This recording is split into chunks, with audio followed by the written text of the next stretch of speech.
Baik teman-teman, kita lanjut lagi di pembahasan yang ke-10. Yang mana di pembahasan yang ke-10 ini kita akan membahas mengenai model studi hadis. Dan adapun materi yang kita kaji kali ini yaitu yang pertama mengenai klasifikasi hadis dan juga metode kritik hadis. Yang kedua ada pendekatan tematik. Dan yang ketiga ada studi hadis dalam konteks modern. Jadi kita mulai dari pembahasan yang pertama mengenai klasifikasi hadis dan metode kritik hadis. Klasifikasi hadis itu dapat dibagi ke dalam berbagai kategori. Yaitu yang pertama ada berdasarkan kualitasnya. Jadi hadis tadi itu sahih, hasan atau dhaif. Dan yang kedua itu berdasarkan jumlah perawinya. Jadi jumlah perawinya itu termasuk perawi yang mutawir atau perawi yang ahad. Dan ada juga berdasarkan isi. Itu mencakup qauli atau ucapan Nabi, fi'li atau bisa disebut dengan perbuatan Nabi, atau takriri, persetujuan Nabi terhadap suatu tindakan. Dan ada juga metode kritik hadis. Jadi penilaian keaslian hadis itu dilakukan melalui dua langkah utama. Yang pertama mengenai kritik sanad. Jadi di kritik sanad itu memeriksa kejelasan rantai perawinya. Perawinya tadi itu jujur dan ketelitian hafalan perawinya. Dan yang kedua yaitu melalui kritik matan.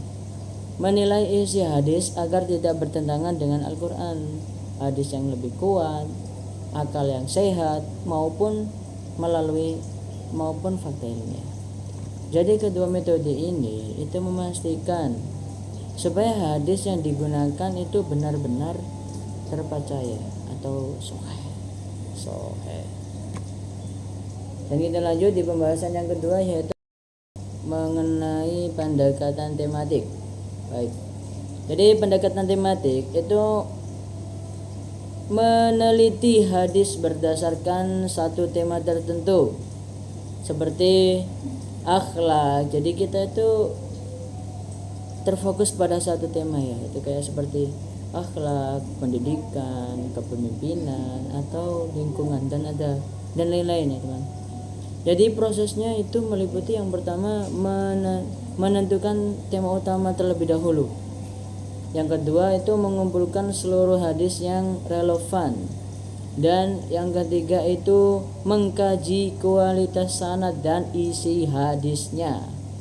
Yang keempat atau yang terakhir itu merumuskan pemahaman yang utuh dari semua hadis yang terkait. Jadi dengan cara ini ajaran Nabi dapat difahami secara lebih terstruktur dalam satu bahasa. Kita lanjut di pembahasan yang ketiga yaitu mengenai studi hadis dalam konteks modern. Jadi pada masa kini hadis itu dikaji untuk menjawab berbagai persoalan kontemporer. Seperti etika dalam penggunaan teknologi dan juga medsos. Yang kedua itu ada isu kesehatan, lingkungan dan kemanusiaan. Dan yang ketiga ada sistem ekonomi modern dan keuangan syariah. Dan yang keempat itu ada permasalahan sosial serta dinamika politik. Jadi studi hadis modern biasanya menggunakan pendekatan interdisipliner, yaitu menggabungkan konsep hadis dengan ilmu lain seperti psikologi, sosiologi, hukum, hingga teknologi. Agar pembahasan dari hadis tersebut itu lebih relevan dengan kehidupan kita kali ini. Pada kesimpulannya, model studi hadis itu mencakup pengklasifikasian dan pengujian keaslian hadis melalui kritik sanad dan juga matanya. Pendekatan tematik itu memudahkan pemahaman hadis secara menyeluruh dalam satu topik pembahasan. Di era modern, kajian hadis semakin kontekstual dan melibatkan berbagai disiplin ilmu agar mampu memberikan jawaban atau persoalan sosial, teknologi, dan kehidupan masa kini. Dengan pendekatan yang terus berkembang, hadis tetap menjadi pedoman penting bagi umat Islam sepanjang masa. Baik, saya rasa cukup di pembahasan yang ke-10 ini. Terima kasih. Assalamualaikum warahmatullahi wabarakatuh.